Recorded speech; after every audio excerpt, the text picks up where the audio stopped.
warahmatullahi wabarakatuh. Halo semuanya, perkenalkan saya Ratu Nurhalida dengan NIM 24110153200119 dari Program Studi Farmasi Fakultas Matematika dan Ilmu Pengetahuan Alam Universitas Lambung Mangkurat. Pada video kali ini, saya akan membahas mengenai dua materi, yaitu mengenai sistem kardiovaskular dan sistem respirasi.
Pertama, kita akan membahas mengenai sistem kardiovaskular terlebih dahulu. Nah, untuk definisi dari sistem kardiovaskular sendiri, kata kardiovaskular berasal dari kata Yunani, yaitu kardia dan vaskulum. Kardia yang berarti jantung, dan vaskulum yang berarti pembuluh kecil. Sistem kardiovaskular sendiri adalah sistem yang secara umum berperan dalam mengedarkan darah ke seluruh tubuh, mengangkut oksigen dan nutrisi ke seluruh jaringan tubuh, serta mengangkut semua hasil buangan. Sistem ini meliputi jantung, pembuluh darah, dan darah. Selanjutnya, ini ada definisi dari darah.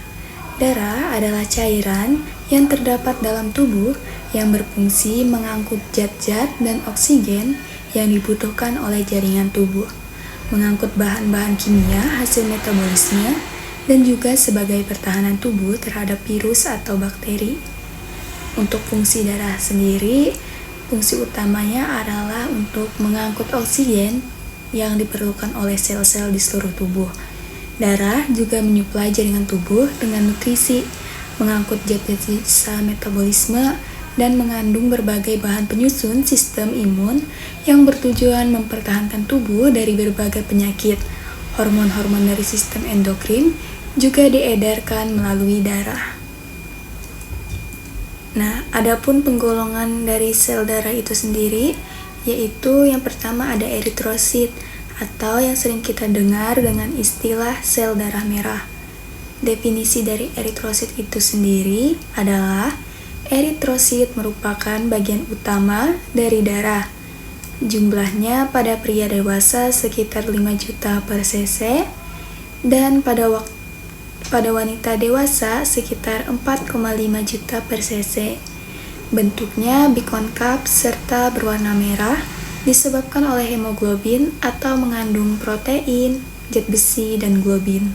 Oksigen terikat pada Hb ketika darah melewati paru-paru, kemudian eritrosit bergerak ke dalam jaringan tubuh dan melepas oksigen yang selanjutnya berdifusi ke dalam sel tubuh.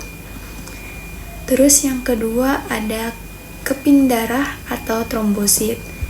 Nah, definisi dari keping darah itu sendiri adalah keping-keping darah adalah fragmen sel-sel yang dihasilkan oleh sel-sel besar atau megakariosit dalam sumsum tulang. Lalu, trombosit berbentuk seperti cakram atau lonjong dan berukuran 2 mikrometer.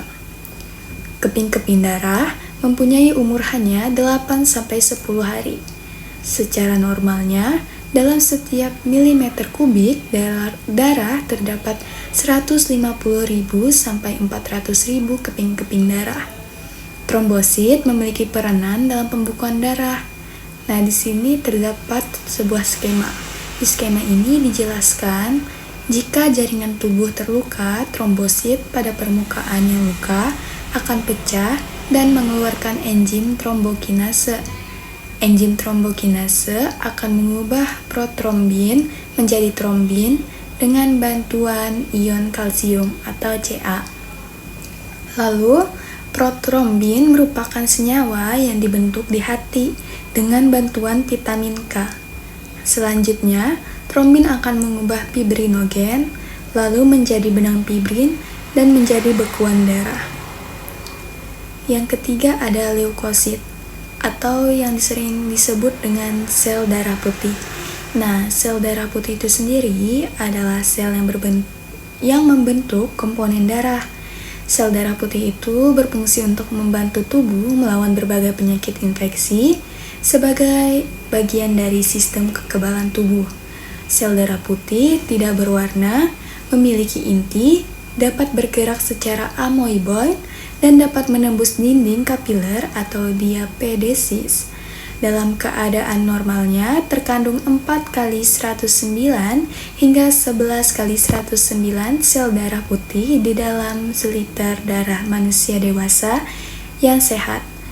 Dalam manusia dewasa yang sehat, sekitar 7.000 sampai 25.000 sel per tetes. Dalam setiap milimeter kubik darah terdapat 6.000 sampai 10.000 atau rata-rata 8.000 sel darah putih. Dalam kasus leukemia, jumlah dapat meningkat hingga 50.000 sel per tetes. Di dalam tubuh, leukosit tidak berasosiasi secara ketat dengan organ atau jaringan tertentu. Mereka bekerja secara independen seperti organisme sel tunggal. Leukosit mampu bergerak secara bebas dan berinteraksi dan menangkap serpihan seluler, partikel asing, atau mikroorganisme penyusup. Selain itu, leukosit tidak dapat membelah diri atau bereproduksi dengan cara mereka sendiri, melainkan mereka adalah produk dari sel punca hematopoietik pluripoten yang ada pada sumsum tulang. Selanjutnya, kita akan membahas mengenai jantung. Untuk definisi jantung itu sendiri, jantung dalam bahasa Latin, cor, adalah sebuah rongga organ berotot yang memompa darah lewat pembuluh darah oleh kontraksi berirama yang berulang. Istilah kardiak berarti berhubungan dengan jantung. Dari kata Yunani, kardia untuk jantung. Jantung adalah salah satu organ manusia yang berperan dalam sistem peredaran darah. Di sini ada gambar struktur dari jantung, ada aorta, ada pulmonary artery, ada pulmonary valve, left atrium, mitral valve, aortic valve, left ventricle, coronary artery, right ventricle, right atrium, tricuspid valve. Selanjutnya ini ada katup-katup pada jantung. Nah, yang pertama ini terdapat gambar dari katup pulmonal. Lalu di sebelahnya ada gambar dari katup bikuspid, ada gambar dari katup tricuspid, dan katup aorta. Lalu fungsi dari jantung sendiri, jantung yaitu 1. Memompa darah melalui pembuluh darah, 2. Memompa darah dari paru-paru untuk mengambil oksigen, 3. Menerima darah dari seluruh tubuh, 4. Menerima darah beroksigen dari paru-paru, 5. Mencegah bercampurnya darah miskin oksigen dengan darah kaya oksigen, 6. Membantu membuang limbah sisa metabolisme, 7. Membantu mengukur jumlah darah yang dipompa dengan menghitung jumlah denyut jantung per menit. Nah, yang terakhir kita akan membahas mengenai pembuluh darah. Untuk definisi dari pembuluh darah itu sendiri, pembuluh darah merupakan suatu bagian dari sistem sirkulasi yang mengangkut darah ke seluruh tubuh.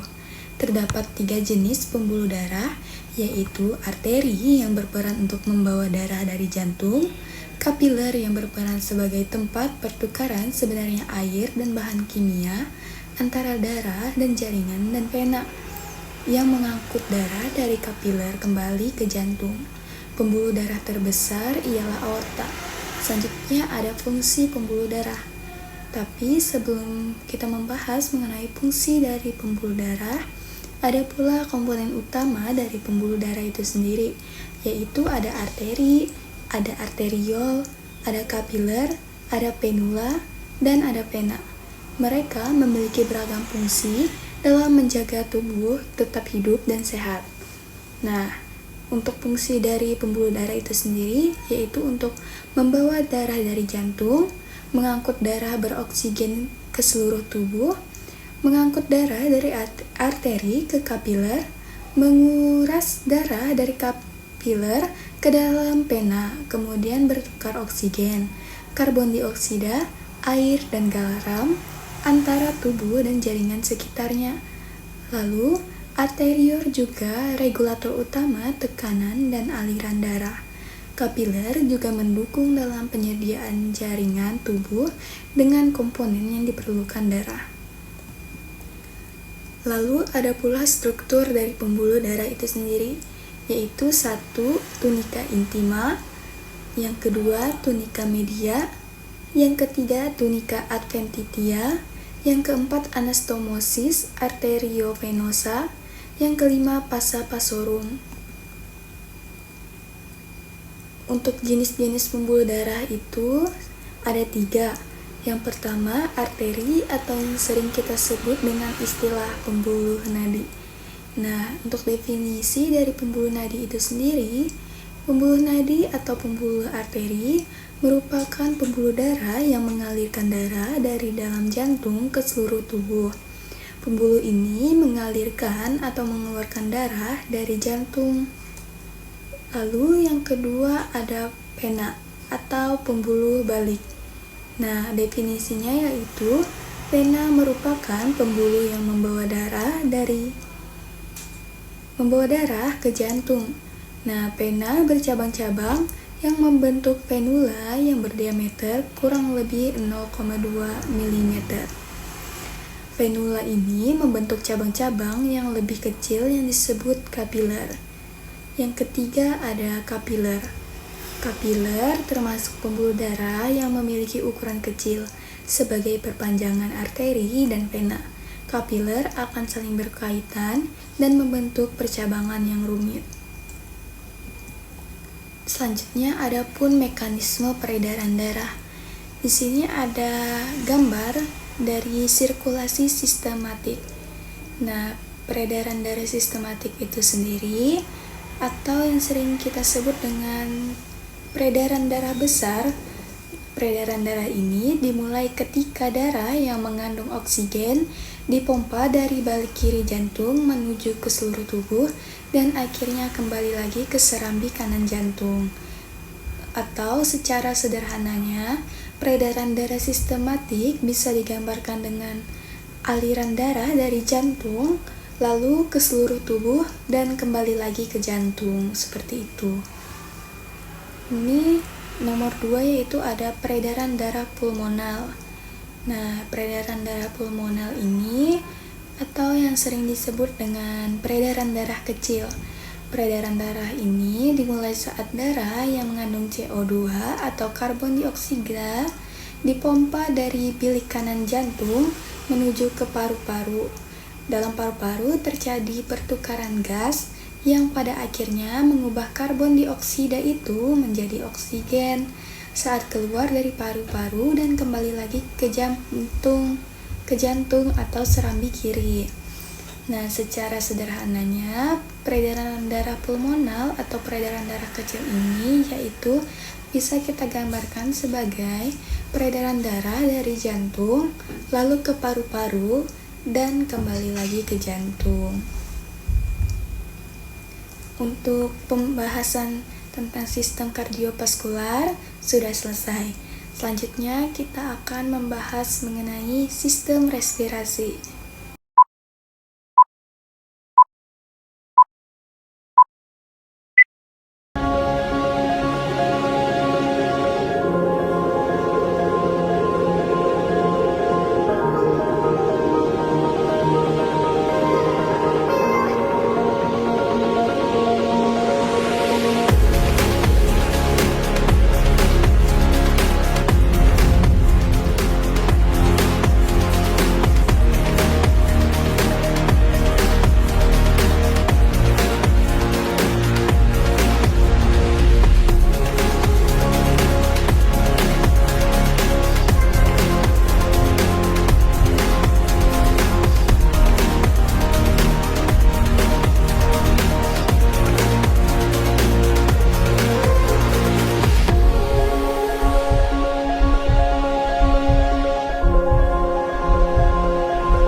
Sekarang kita akan memasuki materi yang kedua, yaitu mengenai sistem respirasi.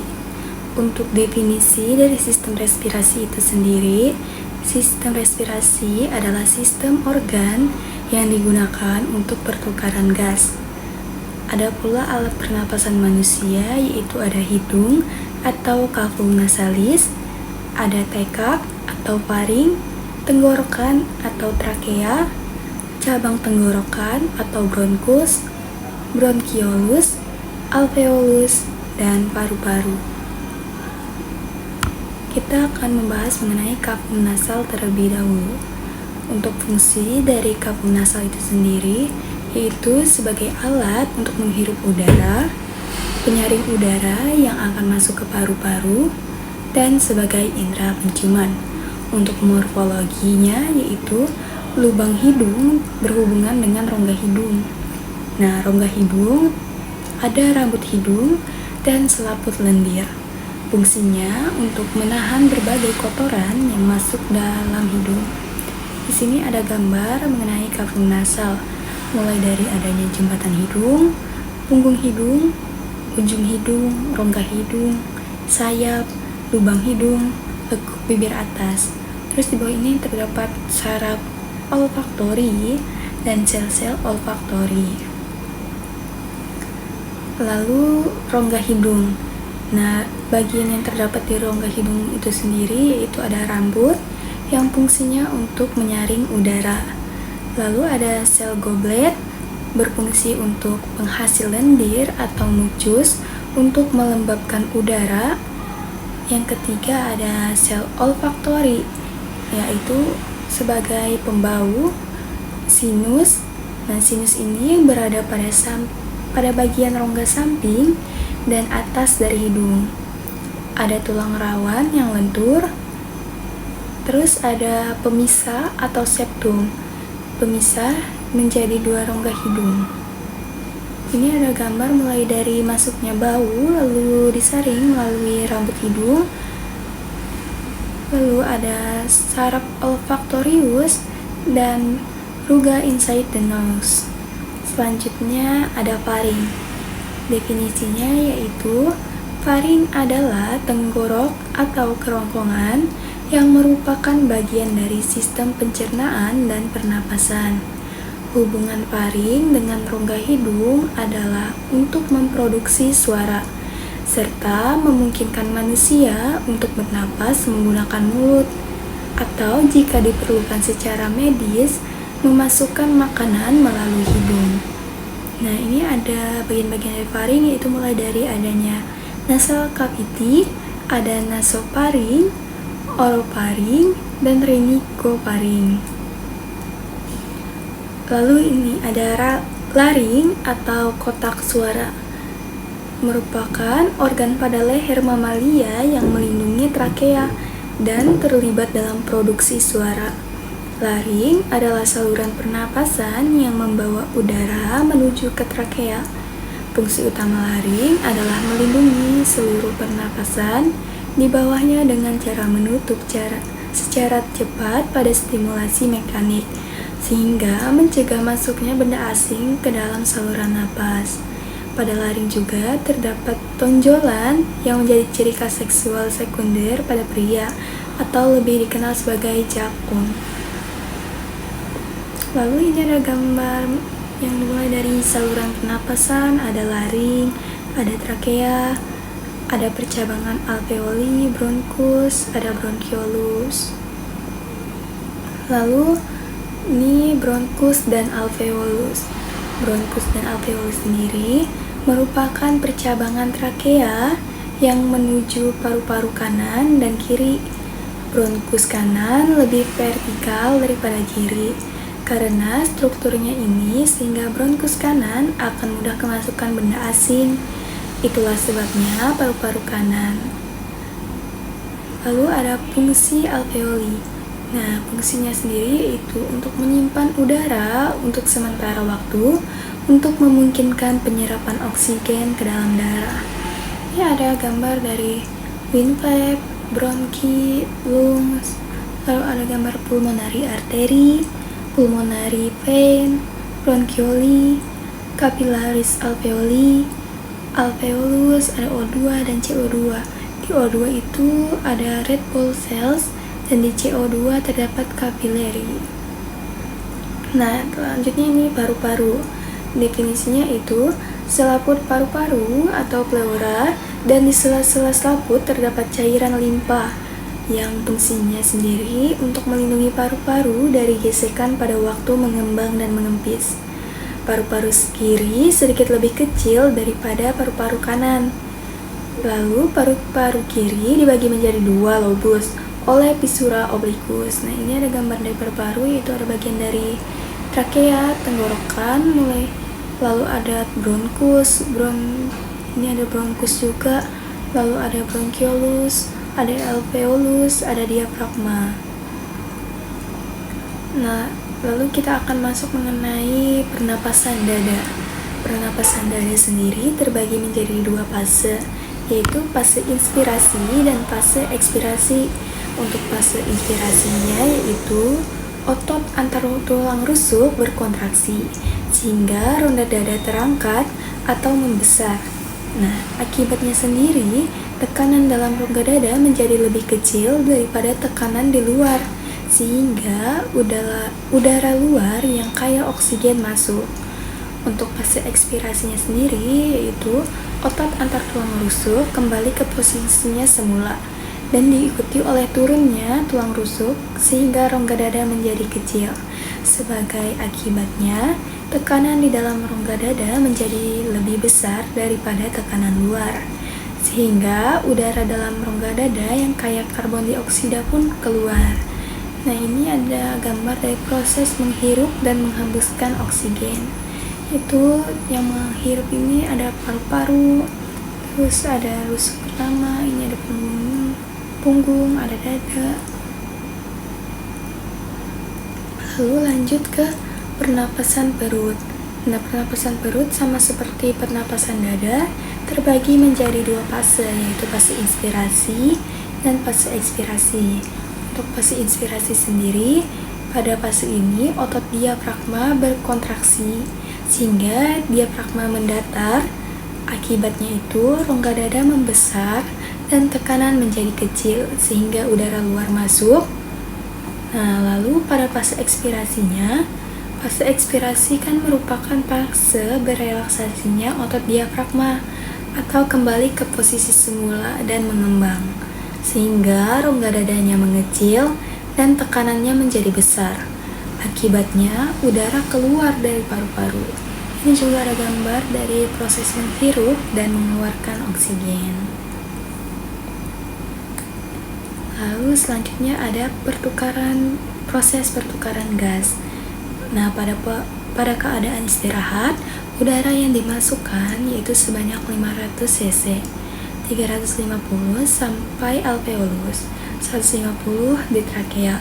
Lalu di alveolus terdapat 2500 cc, 350 cc udara masuk tersebut untuk memperbaharui atau menyegarkan alveolus, sehingga diperlukan inspirasi berulang-ulang. Pertukaran O2 dengan darah 97%, O2 diikat oleh Hb menjadi HbO2, sisanya diangkut oleh plasma. Untuk pengikatan O2 oleh Hb itu dipengaruhi oleh 3 hal. Yang pertama yaitu kadar O2 darah, yang kedua yaitu ada kadar O2, dan yang ketiga ada tekanan O2. Selanjutnya ini ada volume udara pernapasan. Untuk volume tidal sendiri yaitu sebanyak 500 cc, volume cadangan inspirasi 1500 cc, volume cadangan ekspirasi 1500 cc, volume sisanya 1000 cc. Nah, untuk kapasitas vitalnya mulai dari volume tidal, volume cadangan inspirasi, dan volume cadangan ekspirasi yaitu sebanyak 3500 cc. Untuk volume total paru-parunya dari volume tidal, volume cadangan inspirasi, volume cadangan ekspirasi, dan volume sisa yaitu sebanyak 4500 cc. Untuk definisi dari volume tadi yaitu ada volume tidal. Nah, atau volume udara pada saat pernapasan biasa tadi sebanyak 500 cc. Lalu untuk volume cadangan inspirasi yaitu udara yang masih bisa masuk setelah melakukan inspirasi biasa, yaitu sebanyak 1500 cc. Untuk volume cadangan ekspirasi atau udara yang masih bisa keluar setelah menghembuskan napas sekuat-kuatnya yaitu sebanyak 1500 cc. Untuk volume udara residu merupakan udara yang tersisa setelah kita menghembuskan sekuat-kuatnya 1000 cc. Ada pula frekuensi pernapasan. Nah, pada umumnya manusia bernapas 15 sampai 18 kali per menit. Untuk kecepatan napas sendiri ada beberapa faktor yang mempengaruhinya yaitu umur, jenis kelamin, suhu tubuh, posisi tubuh, dan aktivitas atau kegiatan tubuh. Adapun gangguan pernapasan yaitu ada gangguan emfisema. Nah, ini gambar dari gangguan emfisema. Emfisema sendiri disebabkan oleh hilangnya elastisitas alveolus. Asap rokok dan kekurangan enzim alfa-1 antitripsin adalah penyebab kehilangan elastisitas pada paru-paru ini. Lalu yang kedua ada pneumonia atau Logenstocking, yaitu penyakit radang paru-paru yang disebabkan oleh Diplococcus pneumoniae. Nah, ini ada gambarnya. Lalu selanjutnya ini ada gangguan pernapasan yang lain yaitu asma. Asma adalah penyumbatan saluran pernapasan yang disebabkan oleh alergi seperti debu, bulu, ataupun rambut. Kelainan ini dapat diturunkan. Kelainan ini juga dapat kambuh jika suhu lingkungan cukup rendah atau keadaan dingin. Lalu ada gangguan asbestosis, adalah suatu penyakit saluran pernapasan yang terjadi akibat menghirup serat-serat asbes, di mana pada paru-paru terbentuk jaringan perut yang luas. Lalu ada gangguan TBC. Nah, TBC sendiri adalah penyakit paru-paru yang disebabkan oleh Mycobacterium tuberculosis. Bakteri tersebut menimbulkan bintil-bintil pada dinding alveolus. Lalu ada gangguan asfiksi, adalah gangguan dalam pengangkutan jaringan toksigen ke jaringan yang disebabkan oleh terganggunya fungsi paru-paru, pembuluh darah, atau jaringan tubuh. Lalu ada gangguan pleuritis. Nah, merupakan gangguan radang pada pleura atau selaput paru-paru. Gejalanya berupa nyeri pada dada yang diperburuk oleh bernapas, sesak napas, atau perasaan seperti ditikam. Lalu gangguan yang terakhir yaitu faringitis, merupakan radang pada faring sehingga timbul rasa nyeri pada waktu menelan makanan. Nah, materi mengenai sistem respirasi sudah selesai. Dan juga sebagai materi terakhir yang saya sampaikan pada video kali ini, saya memohon maaf apabila terdapat kekurangan pada penyampaian materi yang saya berikan. Harap dimaklumi ya teman-teman. Untuk itu saya akhiri. Wabillahi taufiq wal hidayah. Wassalamualaikum warahmatullahi wabarakatuh. Bye bye.